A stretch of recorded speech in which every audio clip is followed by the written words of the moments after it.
Good morning. It is Friday, February 20th. We're 90 days out from, I'm waiting for all the things to kick in. There we go. We're 90 days out from May 21st. There's going to be, I feel like there's going to be a myriad of technicals today because we've got a lot going on. We're going to be dependent upon the electricity and things working.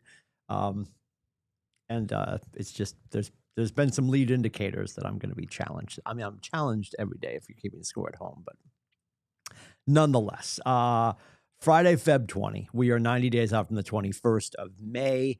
Why do we always talk about 90 days out? It's just a good thing to do. If you're tracking historically, it's going to take probably 90 days. And in some markets, some pockets of our footprint, it might take even longer to get from your kitchen table conversation to your closing table conversation with your sellers. So 90 days is a good rule. Like, how many deals do you have in that 90-day window? Between now and May 21st, how many closings do you have? And you're like, well, I have 4. And then I'm like, well, when are they? And they're like, all going to wrap up by the end of February. So if in the next 8 days you have 4 closings, amazing. But on the first day of March, between that and May 21st, if there's nothing going on there, that could be disconcerting. So we always want that 90-day window to be a reminder. We are 90 days out. Today's activities will be results for us, most likely, in the next 90 days. Yes, if you're constantly in conversation with all the people that you know and love and trust, you will trip over the guy with the top hat and the monocle from Monopoly with the white cotton bag full of money who wants to buy a house for cash yesterday. That could happen.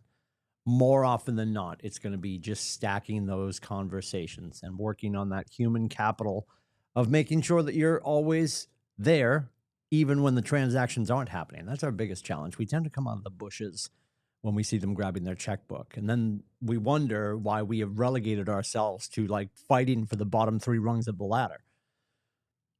Everybody's always making fun of like personal injury lawyers that chase ambulances and used car salespeople and realtors. Well, we're arm wrestling for the spot. So until we behave differently and start to show up as a human in the gap, you really can't blame them. So that's the thought process. Like, what am I doing today to make sure in the next 90 days I've got something going on, or in 90 days I will have something going on? And you can run that reverse, like reverse engineer that. If you're having a great week right now, what was your face doing 90 days ago?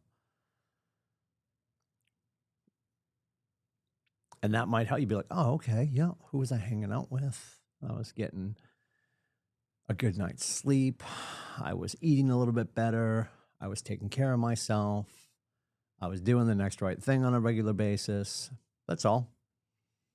You can reverse engineer it. Anytime you're having a great week, great month, what were you doing 90 days ago? And if you want to insulate yourself, right? Because the book shift, I think people are like, well, so the book shift, let's grab that. Let's do that. Go through all the books. There's the one thing. You're welcome. John Mayer's father, Michael Mayer. I'm joking. Michael Mayer, 7 Levels of Communication. The Red Book, the blueprint for the business, right? This is the blueprint for the business. And then here she is. Stand by. I have short arms. I know you're not shocked. Shift. And what does it say? How top real estate agents tackle tough times. Now, Gary Keller talks about this all the time. It's not a singular event. It's like, oh, the shift, you missed it. It was 317 yesterday. It's not like the vernal equinox. It's not sunset. It doesn't just happen. It's always happening. The market is always shifting. So what is the purpose of us studying shift? The purpose, and this is, again, if this is going to be your blueprint for the business, she's your playbook for the activities. All the tactics are in here. And all these they help us constantly prepare for the market that is yet to come. Oh, so it tells us in the book what's happening next. No. How do you stay prepared for the market that is yet to come? Well, none of us are Karnak. And if you don't know what I mean, call Johnny Carson. He'll help you with that. Like, we don't know what the market, all we can do is continue to behave in a way in which we don't know what's coming. We cannot control the market. We cannot predict the market. We can see historical waves in the business and the industry. You can bet as prices go up, There's going to be a correction. We're seeing that now. And a correction doesn't mean this massive plummet. A correction means things are sitting. What did we see the other day in the All Partners meeting up in Meredith on Wednesday? What did JV say? Maine has over 4 months of inventory. 4. That's not even a quarter, kid. That's more than a quarter. 4 months of inventory based on absorption. How quickly is stuff coming on and going off? So when we have inventory that's sitting, what do we know the concern is? Or the challenge or the opportunity for that matter? Well, we could repaint the house. That's not it. We could move the house. That's not it. There are certain conditions that are not malleable, right? The one condition, we can make all the conditional changes, I should say. There are conditions that could be improved. So after the seller is willing to make conditional improvements to the property, once that's all done, there's only one other thing that could change, and it's the price. And they're going to get worked up because their neighbors just a couple minutes ago sold their house for X, and it's almost the same. Well, it wasn't a couple of minutes ago, Barbara. That was 2 years ago or whatever, right? Our clients, our soon-to-be clients, our consumers, the humans, the civilians you're going to talk to out there in the fray, they're usually bringing old, delicious information from their neighbors. Their neighbors are like, oh, yeah, but remember when Jack and Barbara sold their house for, like, yeah. That was in 2022. The world's different now. It's been 38 seconds. All we can do at that point is cause the price improvement. And that's not our idea. That's the information we're presenting to our clients and our consumers via market data, right? We are the students of the industry. We have to present that to them because most of the people we're sitting with are getting their data from where? The cable news network or their fat Uncle Tony, right? Because the holidays are going to be here before we know it. Families will be sitting around at Passover and Easter, and they're like, oh, we're probably going to do something now that we're in the thick of spring. That's when fat Uncle Tony chimes in. You shouldn't do anything. You're going to get... Nobody's getting screwed. Everybody's doing what they need to do for their loved ones in the market that is here. And at this point, if there are people that you're talking to and they're still waiting for the rates to drop, that is our fault. Because you're letting them say that and get away with it. And we're all guilty of it. Yeah. I mean, because they're well within their rights. It's their life. It's their money. It's their decision point. Just going to wait for the rates to drop. Okay.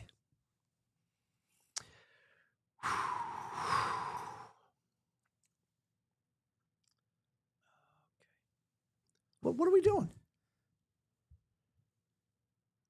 If the rates drop, what do you think will happen to pricing? If the rates drop, what do you think will happen to the current inventory? All the levers are never going to be in the same direction at the same time. So which lever can we control? Them deciding that, you know what, if you're right, Mr. Lindsay, and you buy this house now and then rates drop, can you still play that hand? Yes. They can't do it in 20 minutes when the rates drop next week. And, you know, I'm not saying that like that's happening. The Fed doesn't call me. We broke up. Like, but can they refi? Yeah, we're going to have Brad in here again today for Latte with the Leader. We're talking to the ALC. We're going to have Mike Gagnon. The great Mike Gagnon is joining us. And the 11 o'clock show today is always brought to you by our friends at Movement Mortgage. We'll talk to Brad about it. All the factors, the dream sequence of when it is the perfect time to buy a house, there is no such thing. There's an appropriate moment for your consumer, your client, the civilian to say, my family needs to do something. I need to do something. And whatever the metrics are in the universe at the time, in the industry at the time, they'll deal with it. I'm not saying people make illogical choices. Most of our transactions are emotionally driven. And what I mean by that, there's something familial going on. There's a college move. There's a job change. There's a job loss. There's a death, divorce, deployment. We know all the D's.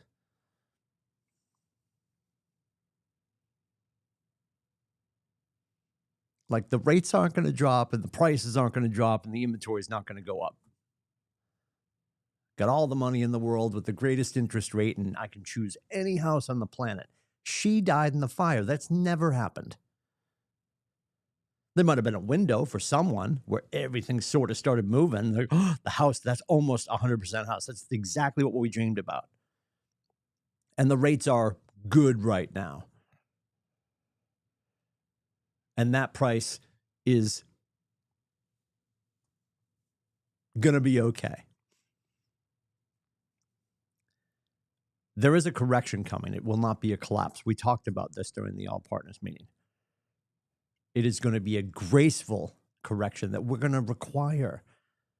So these houses sitting a little bit and these price corrections we're having, this isn't because we screwed up. This is the market talking back to us. This is every buyer on the planet deciding where the market's going. Because the sellers don't really drive the market. The sellers invariably are probably listening to what we're saying, and we're not telling them what to do. We're providing details from the market data that we bring to the kitchen table. And don't say this to the sellers. Will freak out if they hear this. Unless I'd love for you to just say this to them. They do not control the market. The consumers do, right? And the seller is going into the market. They're not going to sell their house and move into the woods. I get that. But they're like, oh, here comes my commodity. She's beautiful. When we bought her, I've got equity. Let's add 16 zeros. Nope. Nope. And what's comical about that and the amount of uneducated, there was an M in there, that'll be on the quiz later, uneducated realtors out there, they will go in and take whatever price their consumer/future client says, because they know that will allow them, because everybody's in love at this point, to get the fee that they're asking for. And at that point, listen, Mr. and Mrs. Lindsay, you can pay that realtor whatever you want, because at that price, she ain't moving. That needle's not moving. And we've said it for years. 10 days, no showings, or 10 showings, no offers. The market's spoken. Well, Tim, can we put it on the other internet? There's only one. And we just got a call from Dubai. Hang on. Yup, they said you're crazy too. The whole world can see your listing because of KWLS and the MLS, broadcasting it locally, KWLS, broadcasting it internationally. Even the people in France don't care. And we're in a popular part of the country. Secondary education. Go that way, 10 minutes, you're surfing. Go that way, 45, you're skiing. Major medical. Lifestyle here is second to none. And God bless us, we don't deal with all the storm situation. Yes, we're going to get some snow. Yes, we have snow. But we're blessed to have the 4 seasons, and most people are pretty excited about that when they get here.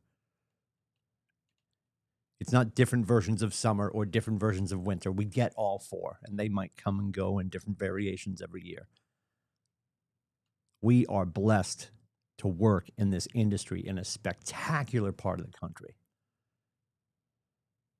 And it's incumbent upon us to make sure we're helping our sellers and our buyers understand the market alongside us. Buyers and sellers are going to wake up in the morning and they're going to name the chapter of their day. Then they're going to spend the day searching for the evidence to prove themselves right. And this isn't about you're right, I'm wrong. None of that. It's about us being students of the industry. It's about us bringing competent information to the conversation to allow them to decide. And I know you're probably sick of hearing this. Well, welcome to the show. Decide. The Latin root is decidere. It is literally to cut off. A decision, like an incision, a decision, to cut off all other options. And it's not for us to steer them into a decision point. It's for us to help them understand everything else that melts away. What is appropriate for them? And it might be that they don't move for 2 years, and we should be okay with that because I've got enough other conversations going on in my life that I can help the Joneses tomorrow and the Allens in 2 weeks and the Lindsays, if they need another year or it's not appropriate for them, I should not be trying to hornswoggle them into making a decision because my bank account has an issue.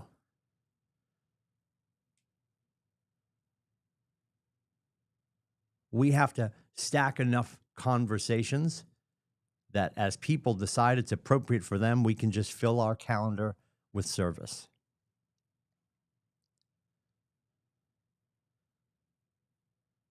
So the issue the market's having right now, if we're being honest, if we're going to be adults in the room, properties are sitting because we're not having honest conversations. It is impossible. Print this shirt. It's impossible in any market to underprice a home. And I don't mean it's supposed to be around $4 million on the big puddle up in Chickenboro and you throw it on for $17. Let's be realistic.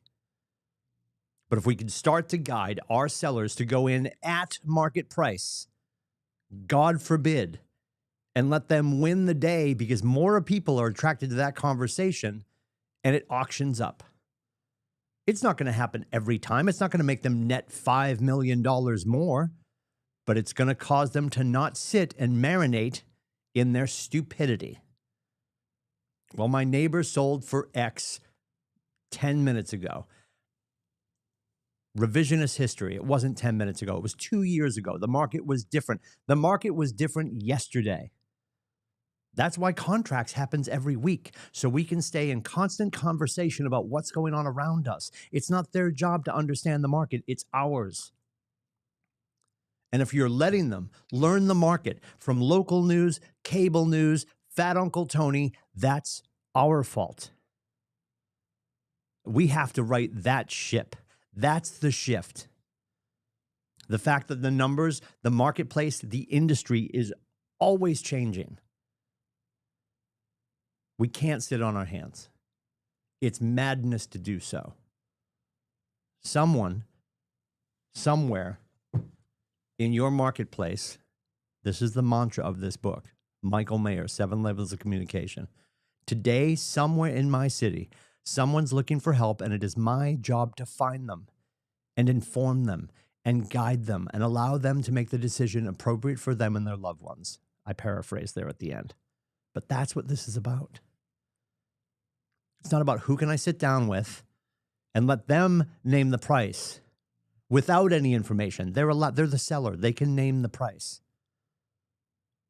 But if we let them do it absent any market data, that is malpractice. And we should have to take a few plays off. So behave differently in the space. Be the economist of choice.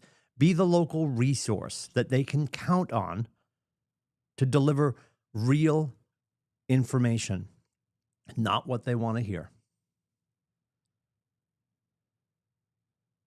If we do that consistently and we start to build a history of success, of honest conversations, I've said this a million times. Those are my 3 bullet points. Ask great questions, take great notes, have honest conversations. We owe that to them. You got your piece of paper from the state, which says the governor says you are allowed to go out and serve and translate the paperwork and explain the market data to the consumer. And we grabbed that and we got so excited and we went on FaceSpace. And we told everybody, I've got my license. I'm threatening to be a real estate agent. We have everything we need to be the best version of what this industry is starving for. And you allowing yourself to go into a room, into a conversation where you're the market professional and you become the thermometer and not the thermostat. We set the temperature. We set the tone. We bring the data. And we allow them to make the decision, yes. But ask yourself, are you doing that? Are you allowing them to do it without utilizing the data and the conversation and the information and the guidance that you bring? Don't be a facilitator. Be a salesperson. Be a market expert. Be a local economist.